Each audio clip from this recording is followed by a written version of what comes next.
blood for atonement.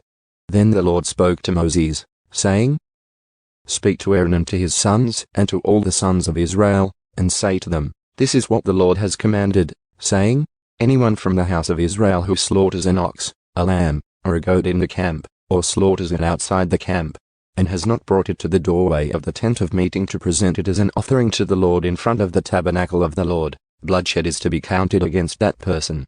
He has shed blood, and that person shall be cut off from among his people.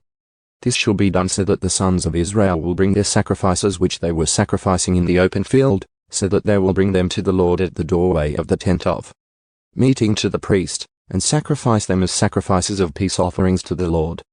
The priest shall sprinkle the blood on the altar of the Lord at the doorway of the tent of meeting, and offer up the fat in smoke as a soothing aroma to the Lord. And they shall no longer offer their sacrifices to the god demons with which they play the prostitute.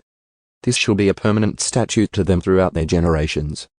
Then you shall say to them, Anyone from the house of Israel, or from the strangers who reside among them, who offers a burnt offering or sacrifice, and does not bring it to the doorway of the tent of meeting to offer it to the Lord, that person also shall be cut off from his people.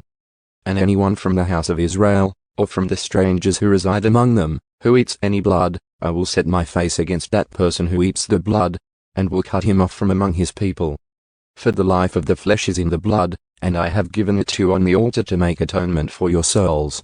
For it is the blood by reason of the life that makes atonement. Therefore I said to the sons of Israel, No person among you may eat blood, nor may any stranger who resides among you eat blood.